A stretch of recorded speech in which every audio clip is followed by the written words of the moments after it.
নমস্কার বন্ধুরা, আজকের আমি দেখাচ্ছি পার্শে মাছ বেগুন।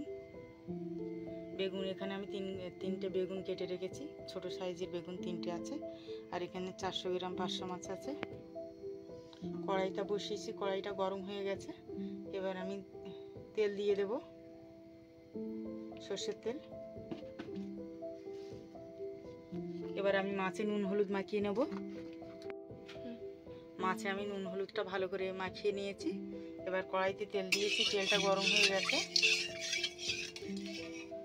এবার আমি মাছগুলো দিয়ে দেব। মাছগুলো একটু হালকা ভেজে তুলে নেব, খুব বেশি কড়া করে ভাজবো না মাছটা। সব ভাজা হয়ে গেছে, আমি তুলে নিয়েছি। এবার একই তেলের মধ্যে আমি দিয়ে দেবো একটু বেগুনগুলো একটু হালকা ভেজে নেব। বেগুনটাও আমি ভেজে তুলে নিয়েছি হালকাভাবে। একটা শুকনো গোটা লঙ্কা আর দিয়ে দেবো কালো জিরে,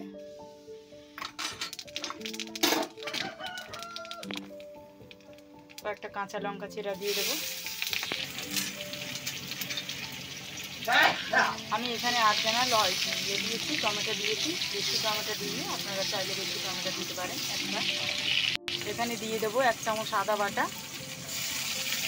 আর আমি দিয়ে দেবো আর জিরে ধনে বাটা 2 চামচ দেবো।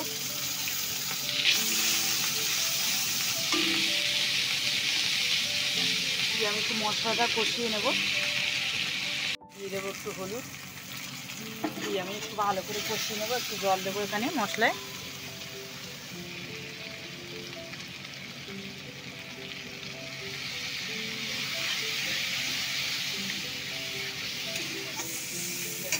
মশলাটা কষানো হয়ে গেছে, আমি তেলটা ছেড়ে দিয়েছি। এবার আমি দিয়ে দেবো বেগুন ভাজাগুলো।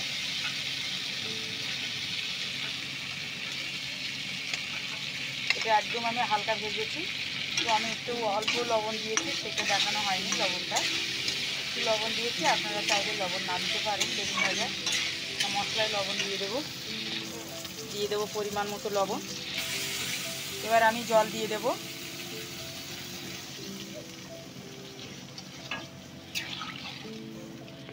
ঝোলটা ফুটে গেলে এবার এর মধ্যে দিয়ে দেবো মাছটা। ভালো করে ফুটে গেছে, তো এবার আমি দিয়ে দেবো ভাজা মাছগুলো। তরকারিটা হয়ে গেছে, আমি নামানোর আগে কয়েকটা কাঁচা লঙ্কা চেরা দিয়ে দেবো। গ্যাসটা বন্ধ করে দিচ্ছি। এবার দিয়ে দেবো ধনে পাতা কুচানোটা।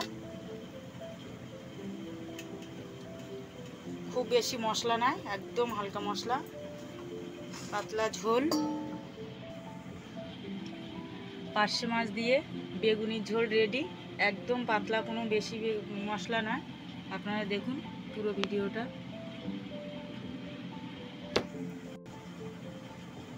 রান্নাটা কেমন লেগেছে আপনারা জানাবেন।